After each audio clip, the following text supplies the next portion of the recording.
Hay nuevas formas de entender a la artritis reumatoidea y la enfermedad intersticial y cómo usar los dos targets para buscar el tratamiento óptimo para nuestro paciente. ¿Y quién mejor que el doctor Fabián Caro, quien es médico neumonólogo, jefe de sección de enfermedades intersticiales del Hospital María Ferrer de Buenos Aires, Argentina, y exdirector del Departamento de Enfermedades Intersticiales de la Asociación Latinoamericana de Tórax, quien nos va a explicar todos estos detalles de la artritis reumatoidea con enfermedad intersticial? Vamos a la entrevista. Bueno, bienvenido Fabián, Academia EPI-ILD. Entonces ahora puedes compartir la pantalla y adelante con tu conferencia. Bueno, gracias Santiago por la invitación y por invitarme a hablar de este tema que hemos trabajado hace muchos años, investigado, hemos publicado y la verdad que es algo que sigue siendo un desafío en la práctica diaria. El manejo especializado, multidisciplinario de las enfermedades intersticiales asociadas a artritis reumatoidea. Bueno, empecemos por algo básico, ¿no? La enfermedad pulmonar intersticial es la segunda causa de muerte en artritis reumatoidea, siendo la primera la enfermedad cardiovascular, con lo cual estamos hablando de un impacto importante en la sobrevida de los pacientes cuando tienen enfermedad pulmonar intersticial, que tienen 3 veces más riesgo de morirse por lo menos y ocasionan hasta el 20% de las causas de fallecimiento en general del 1% de la población del mundo, lo cual imagínense la importancia de esto.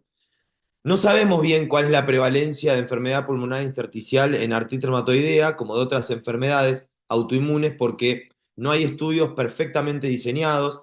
Lo que estimamos es que depende del tiempo de evolución de la enfermedad, depende de cómo se busque la enfermedad y depende de la población que se estudie.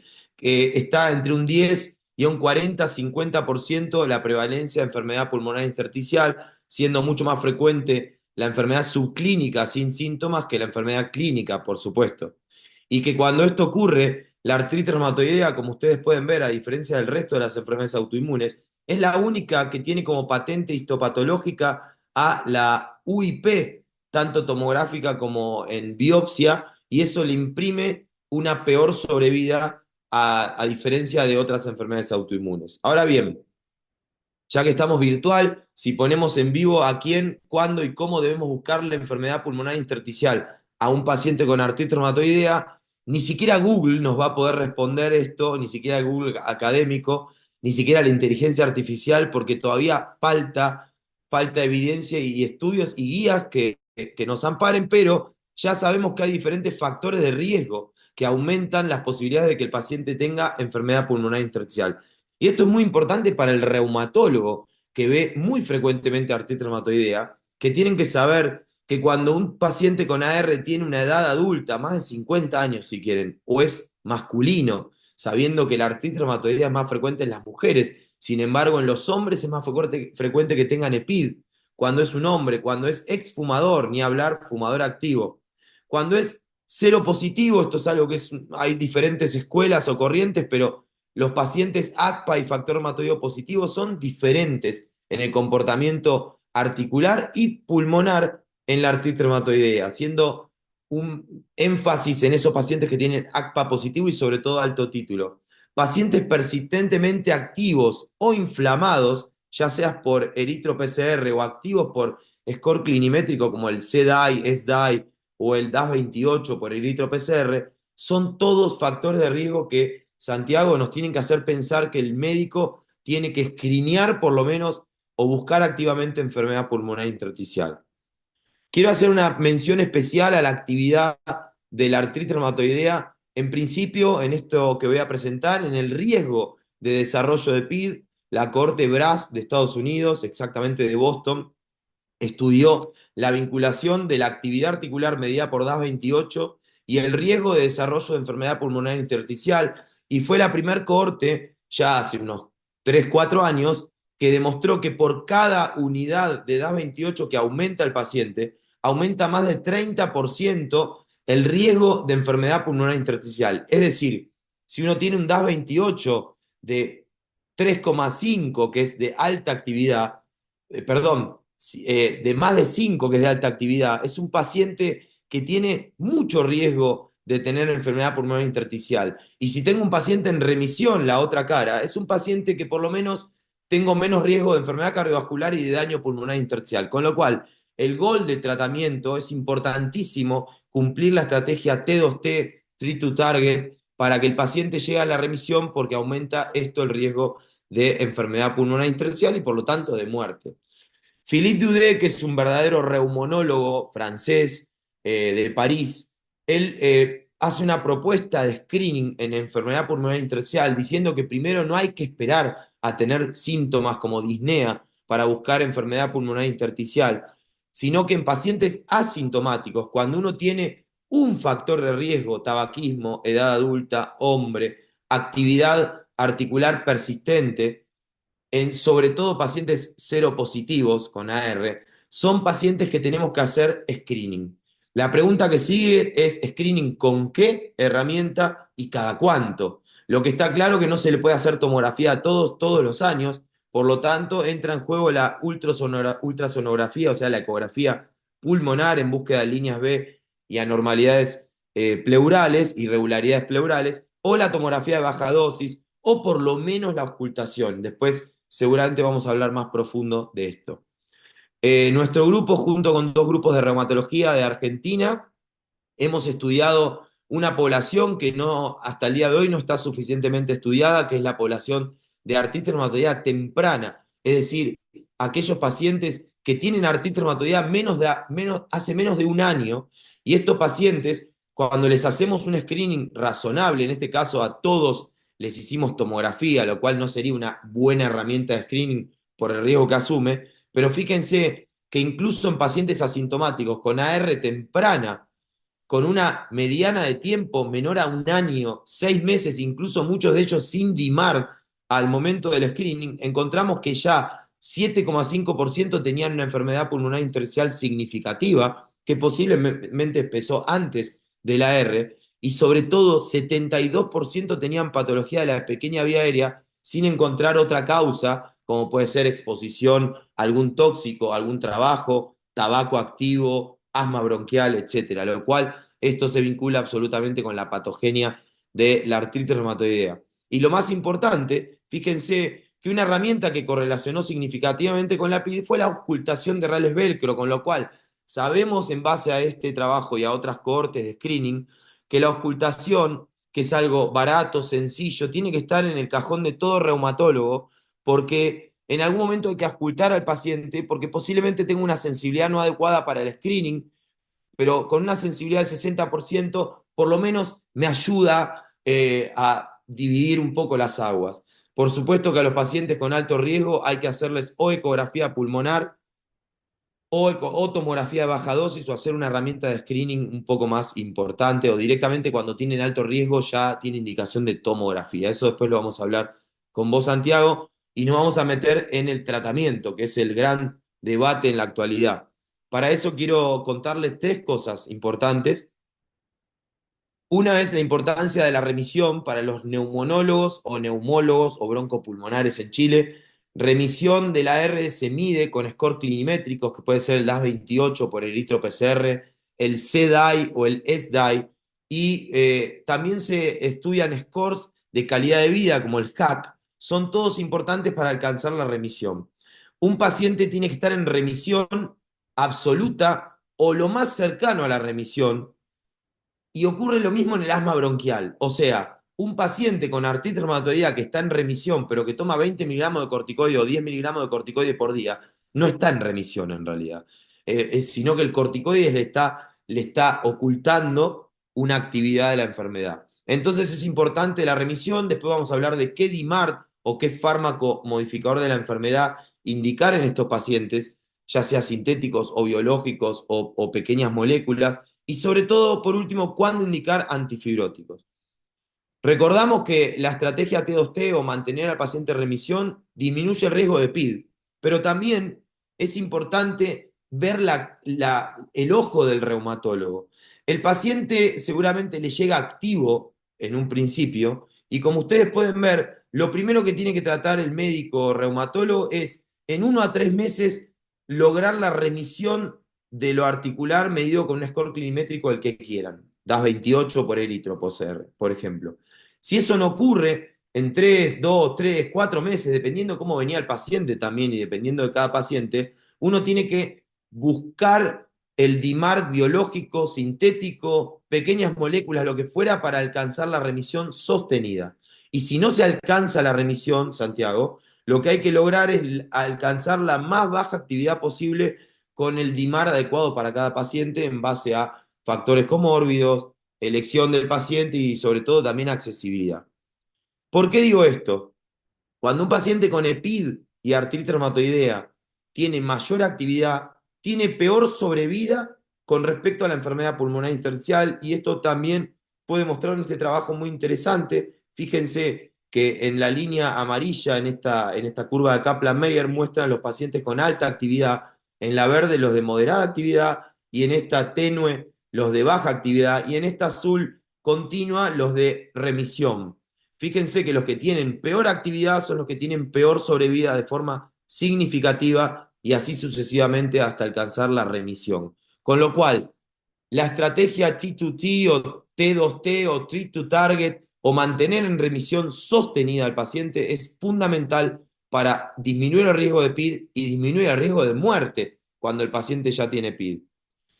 Bueno, Fabián, todo muy lindo, pero entonces, ¿qué DIMARC le pongo al paciente cuando tiene PID? La primera pregunta que le surge al reumatólogo es: ¿le saco el metotrexate, que es el DIMARC por excelencia más utilizado en todo el mundo? Por supuesto que no, Santiago, no hay que sacar el metotrexate, porque el metotrexate no solo demostró que no es dañino y que no aumenta el riesgo de PID, sino que tiene un factor protector. Hay varios trabajos que lo demuestran. Voy a mostrar el último y el más importante, el de Philippe Goudet, y una corte de validación interna francesa y tres cortes de validación externa brasilera, de Estados Unidos y de México. Estudiaron más de 1000 pacientes con AR, los clasificaron a aquellos con EPID y sin EPID, y se fijaron la vinculación con análisis multivariado de la relación con el uso de metotrexate. Y encontraron que tanto la corte francesa como las tres cortes de validación externa no solo no se asociaron a EPID con el uso de metotrexate, sino que se asoció inversamente con el desarrollo de EPID, es decir, que tiene un factor protector el uso de metotrexate. Para terminar con este tema, una publicación de hace, creo que tan solo un par de meses, de Japón, de Tokio, muy importante, donde estudiaron más de 7000 pacientes con AR de la corte IORRA, que es una corte de artritis reumatoidea sin EPID. Lo que se fijaron es un grupo de pacientes que no alcanzaron la remisión, por lo menos en dos mediciones con DAS28, y de esos los dividieron aquellos que tenían EPID en rojo y aquellos que no tenían EPID en azul, y se fijaron cómo impactaba la enfermedad pulmonar intersticial en la actividad de la artritis reumatoidea. Y encontraron, como ustedes pueden ver en esta curva de Kaplan-Meier, que tener EPID aumentaba la probabilidad de no alcanzar la remisión articular en los pacientes con EPID versus aquellos que no tenían EPID, que sí alcanzaban más frecuentemente la remisión. Ahora bien, cuando uno ve una curva de Kaplan-Meier, siempre tiene que ver con un análisis unio multivariado, ciertas variables que pueden influir en este resultado. Una variable podría ser, bueno, a ver, quizás tener EPID hizo que utilicen menos metotrexate por algún temor injustificado al 2024, y efectivamente aquellos que tenían EPID no tenían menor remisión por la EPID, sino porque tenían menor uso de metotrexate versus aquellos que no tenían EPID. Posiblemente la EPID influenció en el no uso de metotrexate, y eso, por supuesto, en la actividad del articular. Con lo cual, 2024, y creo que esto en el año que escuchen esta presentación va a seguir siendo así, el metotrexate continúa siendo víctima de nuestro desconocimiento, porque hasta el día de hoy vemos pacientes lamentablemente que se les retira el metotrexate cuando tienen EPID y AR. Y bueno, Santiago, acá viene la pregunta, ¿no? Y si le pasa al metotrexate, ¿por qué no le puede pasar a los anti-TNF? Primero te quiero contar que con los anti-TNF hay un pensamiento similar a lo que pasaba con el metotrexate. En base a la corte británica, que estudió la comparación entre DIMAR sintéticos, leflunomida, metotrexate, versus anti-TNF, más de 10.000 pacientes, y los dividieron aquellos con EPID previo y sin EPID previo, en cuanto al uso de anti-TNF y el riesgo de desarrollo de EPID. Y lo que encontraron, que aquellos pacientes con EPID preexistente y AR que utilizaban anti-TNF tenían peor sobrevida, incluso ajustado al sexo y a la edad, versus lo que utilizaban metotrexate sin anti-TNF. Ahora bien, aquellos que no tenían EPID previa no tuvieron mayor riesgo de desarrollo de EPID versus anti-TNF versus lo que utilizaban metotrexate. Con lo cual, hay que tener cuidado porque posiblemente estos datos estén viciados, por ejemplo, porque los que utilizan DIMARC sintético quizás tengan menor score de actividad versus los que utilizan anti-TNF que por algo le pusieron anti-TNF. Entonces creo que esto hay que tomarlo con pinzas, es un estudio retrospectivo y probablemente ocurra lo mismo que con el metotrexate, pero falta evidencia para decirlo. Con lo cual el anti-TNF al 2024 sigue siendo víctima de nuestra ignorancia, faltan trabajo para demostrarlo, ojalá pronto ocurran. Entonces vienen dos fármacos, vienen muchos fármacos, pero voy a hablar de principalmente dos. Uno es el rituximab. El rituximab es un anti-CD20, o sea, básicamente anti-linfocito B, es un sicario de los linfocitos que está aprobado para linfoma, está aprobado para artritis reumatoidea y está aprobado en Japón para EPID con esclerosis sistémica. Es interesante, solo Japón. La Corte Británica estudió los 10 años de experiencia de un centro de rituximab, 700 pacientes con AR tratados con rituxi, 8% tenían EPID y encontraron que aproximadamente un 70% tenían estabilidad o mejoría, muy pocos, 16%, con el uso de rituximab luego de un año de rituximab en aquellos pacientes que tenían EPID-AR. Pero un 30%, como ustedes pueden ver acá, tanto por FBC como por DLCO, tienen empeoramiento a pesar de la remisión y a pesar del uso de rituximab. Entonces la pregunta es, ¿por qué ya en el 2017 había un 30% de pacientes que seguían progresando a pesar del rituxi? Y esto es porque en el 2017 ya sabíamos que existía la fibrosis pulmonar progresiva en estos pacientes. Estos pacientes, fíjense, cuando tenían progresión tenían mayor historia de progresión previa y tenían mayor patente histopatológica y radiológica de UIP, de neumonía intersticial usual, versus los que no progresaban. Con lo cual, este fenotipo de comportamiento fibrosante y progresivo ya lo conocíamos en el 2017, pero pasó por nuestras narices sin ponerle un nombre. Y aparece el Abatacept. El Abatacept, que todos los reumatólogos que están escuchándome saben cómo funciona, pero quizás no todos los neumonólogos o neumólogos sabemos cómo funciona, es un inhibidor de la coestimulación del linfocito B con el linfocito T. Siempre digo para que se entienda que es como que el linfocito B hable en un idioma y el linfocito T hable en otro idioma y que traten de comunicarse, con lo cual al no coestimularse, la presentación antigénica y la cascada inflamatoria disminuye. Con lo cual va mucho más arriba que el rituximab, que solo ataca el linfocito B, y es un fármaco muy interesante en pacientes con AR y EPID. Tal es así que Ricardo Blanco y un grupo de expertos de España, multicéntrico, estudiaron y publicaron el uso de Abatacept en pacientes con EPID y AR, por supuesto, para la AR, y encontraron que a pesar, Santiago, de tener casi la mitad de pacientes con UIP, a pesar de eso, el uso de Abatacept se asoció casi en un 87% y 90% en FBC y DLCO a 2 años con estabilidad y un poquito menos proporción mejoría. Y eso es interesante porque con tal proporción de UIP uno esperaría una peor evolución en 2 años. Estos datos hicieron repensar a Ricardo Blanco y en un congreso, en donde acá lo pueden ver a Ricardo Blanco y este como ven soy yo, en un congreso en República Dominicana nos pusimos a hablar y me llamó mucho la atención estos resultados y él me comenta que estos pacientes tienen una FBC media de 85,8% y eso no es lo que ocurre en la práctica diaria de nuestros pacientes en Latinoamérica. Entonces eso motivó a estudiar solamente la población de UIP con Abatacept en su cohorte, con Abatacept versus otros, perdón, con Abatacept en paciente con EPIDA-R de su cohorte, y lo que encontró que así todo, estudiando la población de UIP e incluso estudiándolo a 4 años, porque ya había pasado tiempo, encontraron que tanto por FBC como DLCO los pacientes se encontraban casi en un 70% estables y quizás el mensaje que la gran mayoría obtuvo y mantuvo la remisión o la baja actividad por DAS28. Lo cual esto es importante porque deja el mensaje que cuando uno ataca a los pacientes de forma temprana en la actividad de la enfermedad, incluso con UIP, por lo menos en este estudio retrospectivo que tiene su sesgo, encontramos que puede impactar en la evolución de lo pulmonar. Y esto es importante de que hay que atacar de forma adecuada cuanto antes la remisión de la articulación.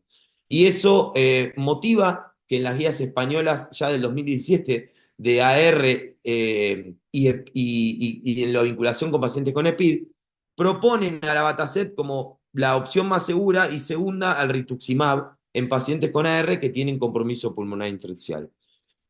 Y quiero hacer una mención de los JAK inhibs, que son moléculas muy particulares. Quizás es bueno saber lo que JAK se llama por Just Another Kinason. Son inhibidores de quinasa, son proteínas, son pequeñas moléculas que son de uso de vía oral, que son muy tentadoras para el paciente porque evita el uso parenteral. Tienen un perfil de efectos adversos muy bueno y muy interesante en la actualidad, que después le propongo que lo hablen con sus reumatólogos. Lo que podemos decir es que estos JAK inhibs o inhibidores de la vía JAK-STAT quinasa tienen un efecto antiinflamatorio y también tienen un efecto antifibrótico, por lo tanto los colocan en un fármaco muy importante en estos pacientes. Gustavo Citera y colaboradores hicieron un metaanálisis de los 21 ensayos clínicos de tofacitinib, uno de los JAK inhibs más utilizados o más antiguamente utilizados, de todos los ensayos clínicos fase 2 a fase 4, y estudiaron la vinculación de la incidencia de PID-AR y los factores de riesgo que se asociaban a PID en AR. Y lo que encontraron que cuando utilizaban tofacitinib en los ensayos clínicos encontraban una incidencia muy baja de este efecto adverso que sería enfermedad pulmonar intersticial, y que cuando eso ocurría, las variables que se asociaron en el análisis multivariado fue mayor edad, tabaquismo y actividad sostenida por DAS28, lo cual, una vez más, son factores de riesgo que hay que atacar rápidamente. Y en esta cohorte de la Universidad de Stanford es importante porque compararon a un anti-TNF como comparador que se la da adalimumab versus abatacept, rituximab, tocilizumab, que es un anti-interleuquina 6, y tofacitinib, y encontraron que analizando el riesgo ajustado por hazard radio de PID, el tofacitinib fue el único que se asoció con una reducción de riesgo de 70% aproximadamente y de forma significativa versus el resto de los fármacos, sobre todo versus el comparador anti-TNF, lo cual es un fármaco que se está estudiando en otras poblaciones de PID asociados a enfermedad autoinmune y es algo muy tentador. Y para terminar vamos a hablar de esto que se llama fibrosis pulmonar progresiva, que no es una enfermedad, sino es el comportamiento potencial de varias enfermedades. En este caso de ARPID, lo voy a hablar a través de un caso clínico real, que Jorge consultó por AR en el 2005, recién después de 5 años utilizó el primer DIMAR sintético, fíjense este delay que no debería pasar. Después de 5 años más, refirió disnea, y después de un año más, recién le hicieron una tomografía. Cuando en realidad Jorge debería haber recibido una tomografía en el 2005, 11 años después se hace una tomografía y encuentran que cuando me lo mandan ya tiene una patente de UIP con panalización subpleural, heterogeneidad espacial, distribución bien subpleural y gradiente apicobasal, con un DAS28 5.1, es decir, de alta actividad, con metotrexata del adalimumab, o sea, estaba todo mal en la vida de Jorge, y fíjense cómo incluso después de un año progresó con otras hileras de panalización, y este paciente, a pesar de cambiar el DIMAR y poner un DIMAR más adecuado a su enfermedad pulmonar intersticial con AR, y a pesar de alcanzar la remisión, siguió declinando por FBC, siguió declinando por DLCO, y el 2021 este paciente falleció de causa pulmonar. Con lo cual, remisión de la artritis reumatoidea con un DAS28 de 2.5, como este caso de Jorge, es remisión de la enfermedad. Un paciente que muere por el compromiso extraarticular de su enfermedad, ¿está en remisión? ¿Es correcto decir eso?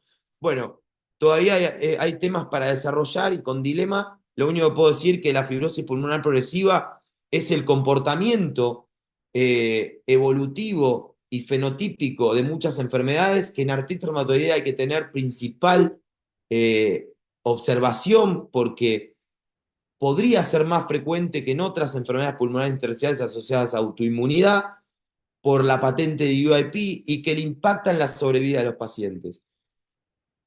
Y para terminar voy a decir, bueno, a ver, tenemos guías para poder agarrarnos de dónde trabajar y con evidencia y con sustento para pelear con nuestros auditores de qué DIMARC o ponerle antifibróticos. Bueno, Santiago, vos y yo sabemos que lastimosamente, lamentablemente y con mucha vergüenza, quiero decir, las guías ACR de manejo de enfermedad intersticial asociadas a enfermedades autoinmunes nos proponen este mismo año que en artritis reumatoidea fármacos como micofenolato, que no es un DIMARC, azateoprina, que tampoco es un DIMARC, y ciclofamida, que menos es un DIMARC y encima le pondría peor toxicidad, son fármacos que podrían pensarse en la enfermedad intersticial asociada a artritis reumatoidea. Con lo cual, en este caso, todo lo que yo les dije habría que tirarlo a la basura y toda la evidencia que yo les mostré no tendría significado alguno. Estas guías realmente no están adecuadas a la evidencia actual, no están adecuadas a lo evidente y no tienen que ser seguidas porque parecería que todo es lo mismo. Fíjense que a todas las enfermedades le ponemos micofenolato y eso, como sabemos, no es así. Con lo cual, esta fue mi cara y esta fue la cara de la mayoría de los expertos en el mundo cuando leímos estas guías, que uno, por el peso del colegio americano, tendrían que haber tenido otra salida, pero lamentablemente, como ustedes saben, las guías a veces no son leídas por los pacientes y cuando no hay tanta evidencia son difíciles de hacer. Mientras tanto, les quiero decir que uno tiene que tener dos miradas, por lo menos. Una es la mirada articular y otra es la mirada pulmonar. La mirada articular es mantener al paciente en remisión, con el DIMARC más adecuado. La mirada pulmonar es qué patente tiene, si es una patente más fibrótica o es una patente más inflamatoria. Nosotros en el 2017 publicamos con un grupo de autores una visión terapéutica potencial en base a los mecanismos patogénicos y en ese año ya proponíamos que cuando uno tiene una patente de UIP, lo primero que hay que evaluar es la actividad de la enfermedad por DAS28, CDAI, SDAI, por eritro-PCR y por sinovitis subclínica, incluso con Power Doppler. Si el paciente está activo, considerar primero abatacept, rituximab o JAK-inhibs o incluso antiinterleuquina 6, más nintedanib si el paciente tiene progresión a pesar de esto. Y si el paciente está en remisión con el DIMARC que quieran y a pesar de esto progresa al pulmón con una patente de UIP, deberíamos indicar nintedanib y después seguramente vamos a hablar de qué pasa con la pirfenidona. En cambio, cuando tenemos una patente inflamatoria, por ejemplo una NINE, que no deja muchas dudas, porque a veces sí deja dudas, ya el paciente está activo. Con lo cual, si tiene metotrexate, le agrego abatacept o rituximab, o propongo JAK-inhibs o tocilizumab o a un antiinterleuquina 6. Y si a pesar de eso progresa con una NINE fibrótica y progresa de lo fibrótico, nos queda el nintedanib, que no es que está reservado solo para UIP, sino para una patente fibrótica y progresiva. Y para terminar, quiero dar este artículo reciente de Rojas Serrano, que tiene una visión similar y creo que son los dos artículos más importantes que hay en el mundo de cómo encarar a un paciente con AR-EPID. Él propone algo mucho más simple, que es al menos dos objetivos esenciales. La actividad de lo articular con la estrategia T2T y propone a la abatacept, al rituxi, al metotrexate, que es bueno ponerlo acá, y a la leflunomida, y propone también que hay que detener la progresión de lo fibrótico con tratamiento antifibrótico cuando esto ocurre. Y acá pone directamente nintedanib y pirfenidona, quizás con el vicio de la vida real de Latinoamérica. Por supuesto hay más evidencia para nintedanib, pero después discutiremos pirfenidona. Y terapia combinada en aquellos pacientes que ocurren las dos cosas. Así que para terminar, Santiago, y espero que les haya servido esta presentación, modificar la actividad de la R con DIMARCs adecuados, no azatioprina, micofenolato, ciclofamida, que no son DIMARC, e indicar antifibrótico a tiempo son esenciales para el manejo de estos pacientes. Trabajar en equipo con reumatología y neumonología, y si se puede mezclarlos en lo que llamo hace muchos años reumonólogos o reumonologists, o sea, pega bien hasta en inglés, es esencial porque tenemos que entender el idioma del otro y estos pacientes tienen que tener un manejo especializado. Así que muchísimas gracias y espero haber sido útil. Excelente, Fabián, la presentación de tu conferencia, como siempre. Una pregunta que siempre queda es el screening. Se está poniendo como muy de moda el screening en artritis reumatoidea y hay muchos artículos acerca de la utilidad de la ecografía como screening. Yo personalmente, como neumonólogo, mi visión personal, estoy un poco en contra de esa visión, por más de la evidencia científica que está a favor, pero realmente es como que creo que estamos perdiendo la oportunidad de tener todo ese detalle que nos aporta una buena tomografía como hemos podido evolucionar. La técnica de la tomografía computada ha evolucionado muchísimo y vemos hasta el lobulillo pulmonar y el detalle ultra fino y de repente volver 30 años atrás para estar buscando las líneas de Kerley. ¿Vos qué opinás? Cómo es tu visión? Es importante lo que decís, pero voy a tener las dos visiones. Vos bien lo dijiste, yo como neumonólogo tengo una visión en contra, creo que dijiste, y eso es algo importante, porque en realidad, Santiago, entiendo lo que decís. Si uno le hiciera tomografía a todo paciente con AR, posiblemente encontraría tempranamente muchas cosas, incluso patología de la pequeña vía aérea, pero tenés que entender, y eso es importante, que la artritis reumatoidea es hasta casi el 1% de la población mundial, con lo cual te pueden tocar pacientes jóvenes, mujeres de 25, 30 años, y aplicarle a esa población una tomografía creo que podría ser un error, porque podrías aumentar el riesgo de otras patologías como patologías oncológicas. Y aparte lo otro es, le repetirías durante 50 años una tomografía por año, lo cual se genera un gran problema. Yo lo que creo que para esa respuesta, y creo que te voy a satisfacer con la respuesta, uno tiene que diferenciar búsqueda activa de PID de screening. Búsqueda activa es cuando tenés factores de riesgo. Si un paciente con AR es hombre o tiene actividad persistente por DA28. Por ejemplo, el reumatólogo le tiene que poner un biológico, eso ya no se discute. O es más de 50 años, o tiene antecedentes de tabaquismo, es un paciente que hay que hacerle una tomografía. No se discute eso. El problema está en un paciente que no tiene ningún factor de riesgo, y eso sí es el verdadero screening, porque eso tenemos que aplicar una herramienta que no sea nociva, que sea económica, que sea accesible, y ahí podría ser la ecografía una herramienta adecuada, aunque es verdad que no es accesible para todos, pero creo que la ecografía sí es útil para esa población de bajo riesgo, porque tiene un valor predictivo negativo arriba del 96, 97%, lo cual la pone en una herramienta súper útil para esos pacientes. Pero estoy de acuerdo con vos que si tiene un factor de riesgo, el reumatólogo tiene que hacer una tomografía y después pensar. Al resto sí aplica la ecografía. Y como contrapropuesta, a ver, podría ser una alternativa de paciente que estoy conociendo, supongamos mujer joven, que tiene artritis reumatoidea confirmada, que no fuma, o sea, no tiene ningún factor de riesgo que vos digas enfermedad intersticial, pero es una mujer joven, pero yo la quiero conocer sus pulmones. Le hago una tomografía computada hoy, primera vez que la conozco. Y después, ya el año que viene, me lo empiezo a preguntar, ¿no? Pues supongamos que esa tomografía computada es normal. Bueno, el año que viene ya me lo preguntaría si le repito la tomografía computada y quizá le hago una ecografía. O a los 2 años, a los 3 años, le hago recién una nueva tomografía computada. Algo, una mezcla de los dos, ¿no? Que no ser tan drástico entre todo ecografía o todo tomografía. Quizá una mezcla de los dos métodos. ¿Qué te parece eso? Bueno, eso es lo que proponen muchos en esclerosis sistémica, o en esclerosis sistémica que la prevalencia es más alta todavía, ya casi que no se justifica buscar de otra forma. La misma propuesta es, bueno, le puedes hacer tomografía de todos los años si el paciente no tiene PID. Entonces, creo que no es incorrecto en el escenario donde no tenés ecografía, que podría ser un reumatólogo que no tiene ecografía.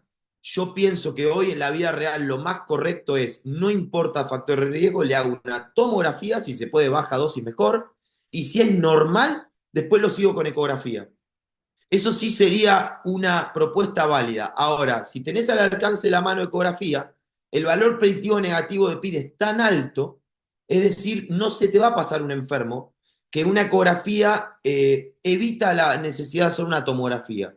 Pero vos me decís, hacerle una tomografía una vez en la vida a alguien, ¿tiene mucho riesgo? No, por supuesto que no, con lo cual lo dejaría para el que no tiene acceso a la eco. ¿Por qué? Si no, Santiago, habría que salir a decir que al 1% del mundo hay que hacerle tomografía. Y también aumentar los costos, que no es menor en una población más ordenada, como por ejemplo un país del oeste de Europa, donde tenés que justificar que le vas a hacer a todos, al 1% de Francia, por ejemplo, una tomografía. Creo que no te lo van a aprobar. Cambio, cuando no hay acceso, creo que sí es válida tu propuesta. Bueno, excelente, excelente ahí la respuesta. Quiero volver un poco al tema del metotrexato. Bueno, en Latinoamérica, con Fabián, digamos, Laura Alberti, estamos todos trabajando desde ALAT para hacer unas guías de artritis reumatoidea y enfermedad intersticial. Y uno de los temas que queremos buscar bien la evidencia científica y dejar bien claro es el tema del metotrexato. Y te quería dar la palabra para hacer un comentario más para aquellos reumatólogos o neumonólogos que tienen miedo a que el metotrexato genere un efecto adverso en ese paciente que tiene enfermedad intersticial. Bien, primero quiero desmitificar con esto. Seguramente todos los médicos que me están escuchando alguna vez habrán visto alguna toxicidad por metotrexato, toxicidad pulmonar. Y lo importante es que la mayoría de esos pacientes que vieron con toxicidad por metotrexato generalmente fueron EPID por AR y que se le echó la culpa al metotrexato.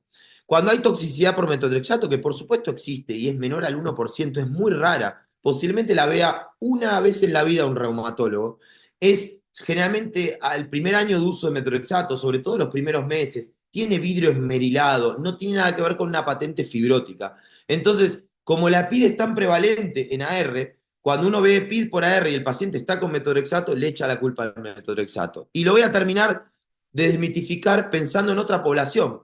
Colitis ulcerosa, enfermedad de Crohn y artritis psoriásica, donde se utiliza el metotrexate muchísimo, se han hecho metaanálisis donde no se encontró asociación de metotrexate con enfermedad pulmonar intersticial. Con lo cual, qué raro que el metotrexate le ocurra tanto daño al pulmón de la R y no tanto a otras.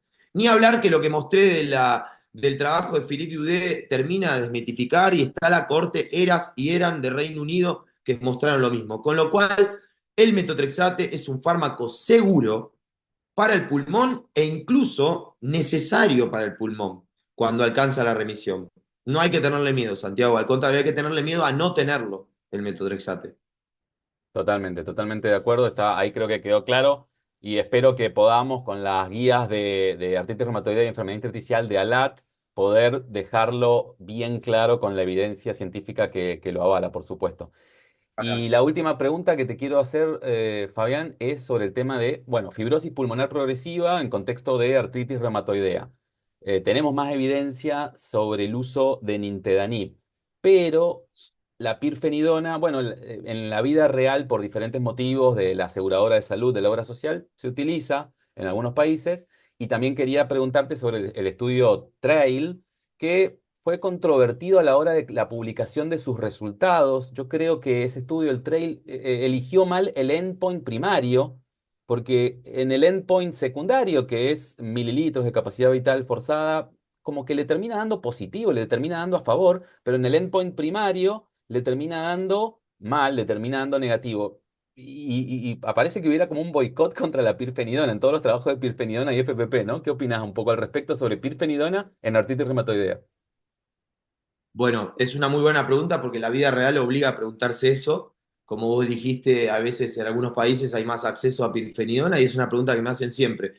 Primero hay que tratar de ponerle un manto de evidencia científica. Las guías de FPP, que yo fui coautor y participé, colocaron a la pirfenidona versus el nintedanib en un escalón más abajo de evidencia, por supuesto, porque el INVIL Trial es el único ensayo clínico que tiene resultados positivos en su endpoint primario.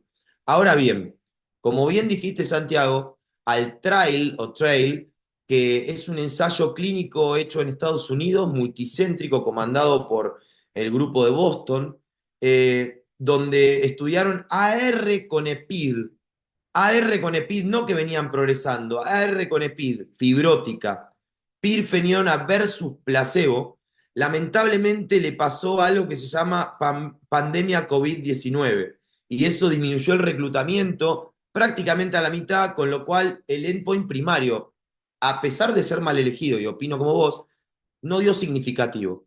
Sin embargo, como bien dijiste, el endpoint secundario, que fue mililitros de FBC, incluso porcentaje, sí dio significativo de pirfeniona versus placebo. Con lo cual, la evidencia, lamentablemente, no podemos sostener que pirfeniona tiene el mismo nivel de evidencia que nintedanib, por eso fue correcto que en nintedanib haya un condicional a favor y pirfeniona haya un condicional no a favor, pero estoy seguro que si hubiera un ensayo clínico bien diseñado, debería dar igual. Pero bueno, es un condicional, debería. Con lo cual, en mi vida personal, yo intento dar nintedanib en primera medida y en segunda medida, pero cuando el escenario social, económico no lo permite, yo no creo que sea incorrecto la pirfeniona versus el placebo. O sea, no darle nada. Bueno, perfecto, Fabián. Te agradecemos muchísimo de corazón en la Academia EPI-ILD por estar con nosotros. Creo que ha sido muy claro y esperamos haber transmitido todos estos conceptos para todos los neumonólogos, reumatólogos, clínicos, médicos en general que nos están escuchando. Te agradecemos muchísimo por tu tiempo y espero verte pronto. Gracias, Santiago, y te agradezco yo por seguir educando a Latinoamérica con este foro tan agradable. Chau, chau. Excelente, clarísima la entrevista con el doctor Fabián Caro. Si te gustó este video, lo único que te pedimos es que nos des un like. No te olvides de suscribirte al canal si te gusta la información que estamos brindando. En @enfermedades.intersticiales también estamos muy activos, así que te animo a que te sumes a Instagram. Y te dejo este video para que complementes toda esta información. Nos vemos la próxima.